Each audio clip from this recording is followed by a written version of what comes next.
السلام علیکم ورحمۃ اللہ وبرکاتہ۔ الحمد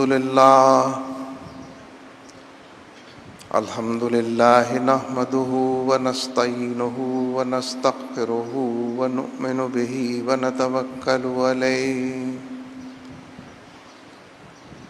ونعوذ باللہ من شرور انفسنا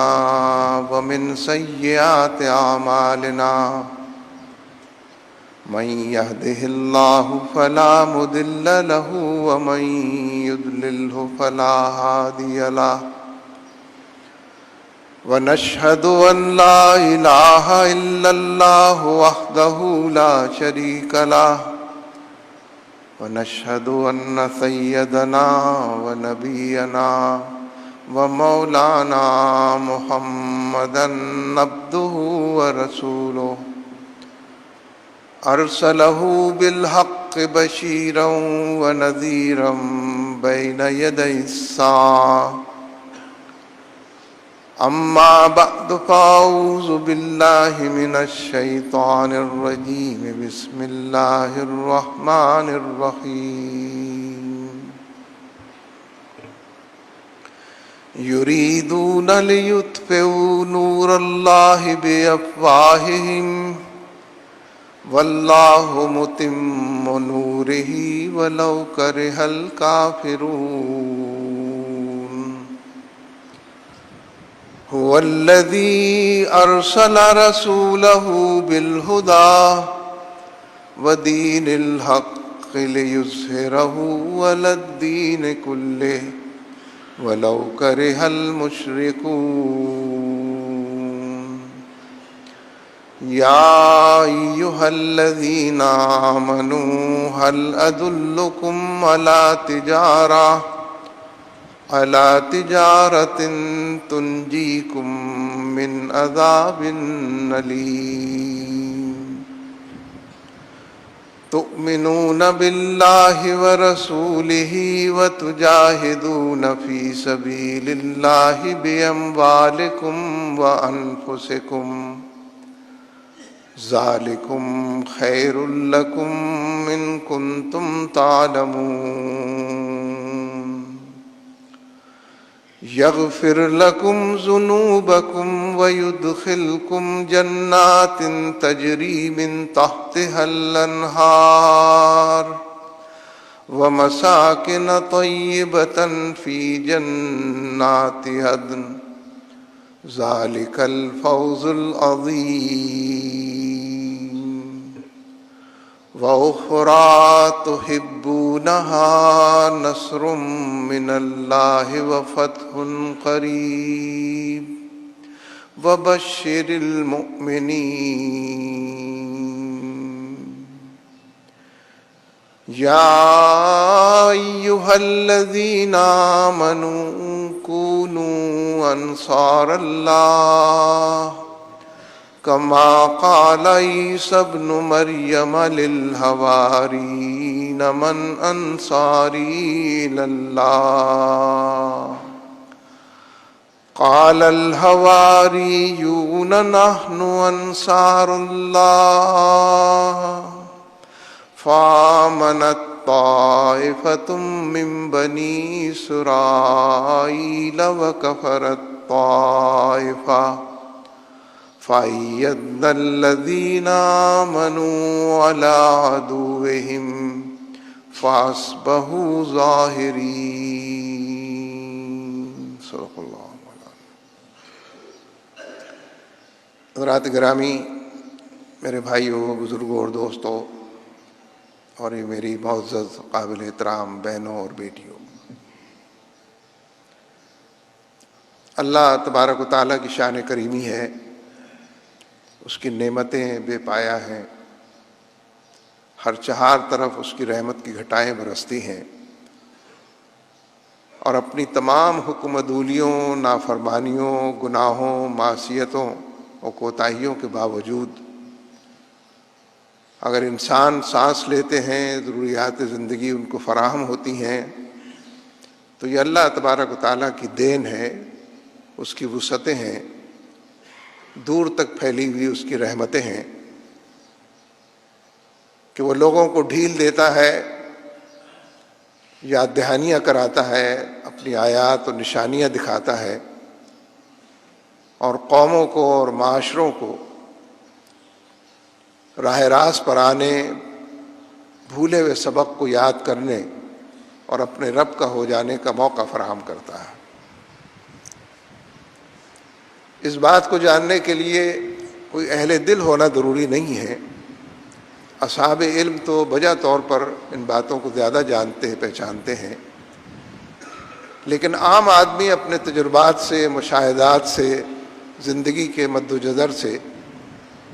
دن رات پیش آنے والے واقعات سے اگر ذرا سا غور کرے تو اس نتیجے پر بآسانی پہنچ جاتا ہے کہ کوئی ذات ہے کہ جو اس کارخانہ قدرت کو چلانے والی،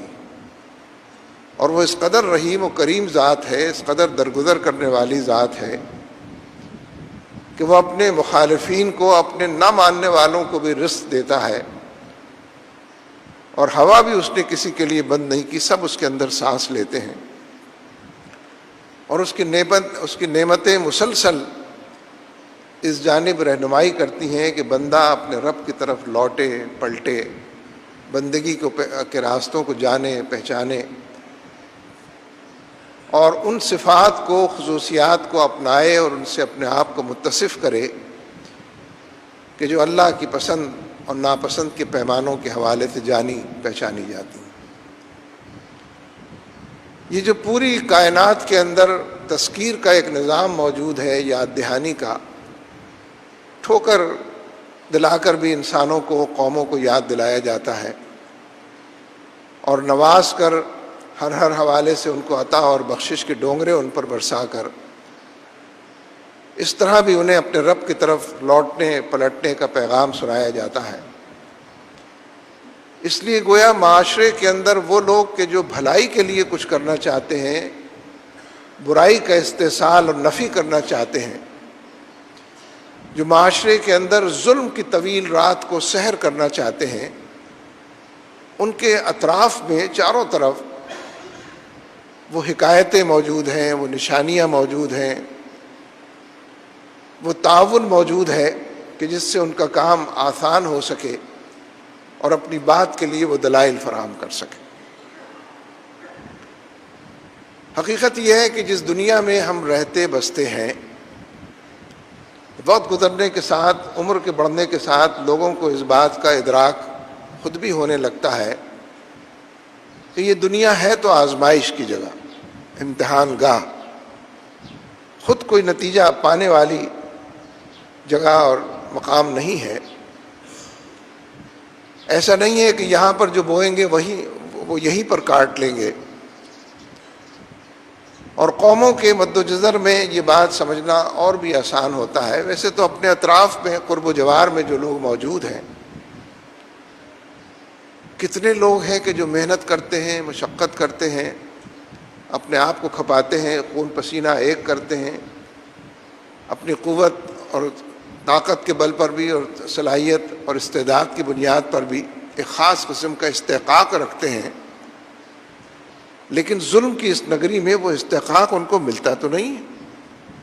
ایک ایک گھر سے صبح سویرے منہ اندھیرے 3 4 4 آدمی جاتے ہیں رزق کمانے کے لیے،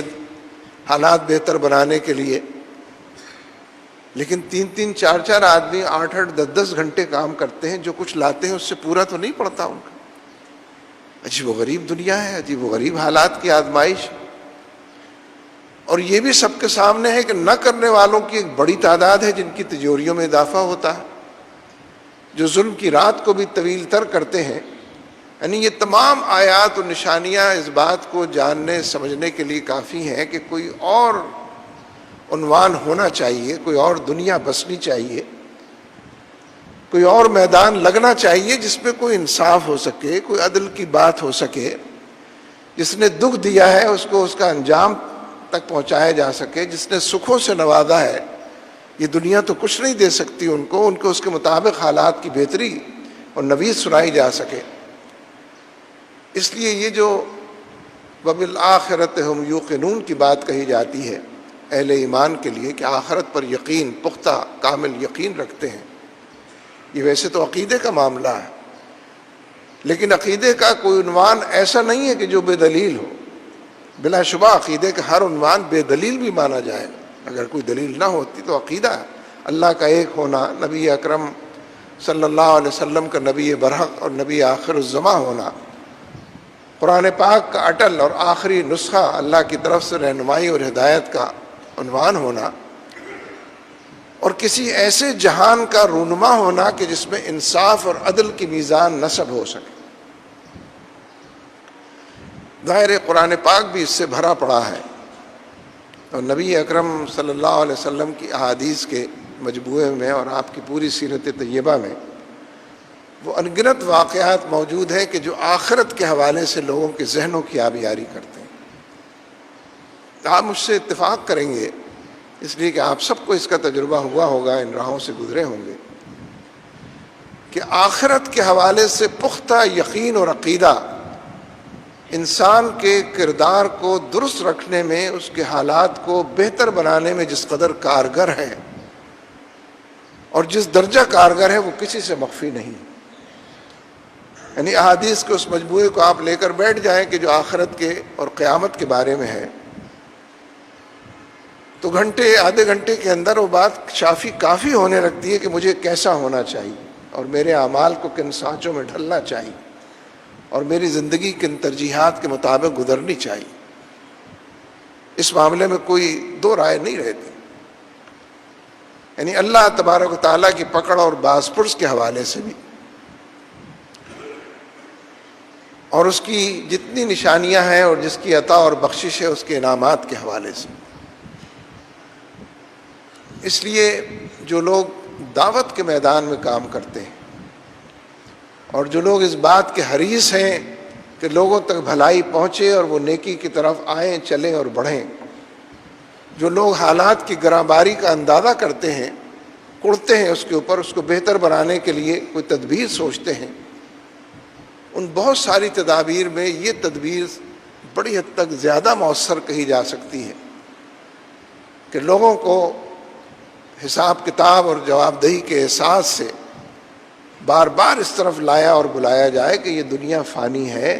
یہ پانی کا بلبلہ ہے، یہ ابھی ہے اور ابھی نہیں ہے، اس کو فنا کے گھاٹ اترنا ہے،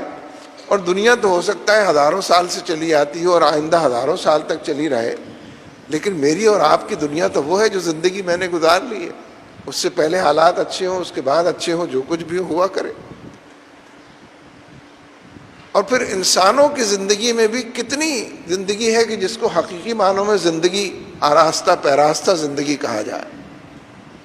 کوئی بچپنے کی زندگی ہے، کوئی طفولت کی زندگی ہے، ناواقفیت کی زندگی ہے، لا علمی کی زندگی ہے، پھر بڑھاپے کی زندگی ہے، عجز و درماندگی کی زندگی ہے۔ آدمی بھرے ہوئے لوٹے کی طرف ہاتھ بڑھاتا ہے، اس کو اٹھانے کے لیے اسی کی طرف لڑک جاتا ہے، ادھر ادھر دیکھتا ہے کسی نے دیکھا تو نہیں، کیا ہو گیا ہے مجھ کو بھائی؟ عمر کے اور صحت کے اور مجموعی حالات آدمی کو کہاں سے چلتا ہے، یعنی کتنی زندگی ہے جس کو زندگی کہا جائے۔ وہ جو کر و فر کی زندگی ہے، وہ جو فیصلہ کرنے کی زندگی ہے، وہ جو اشاروں کو حکم بنانے کی زندگی ہے،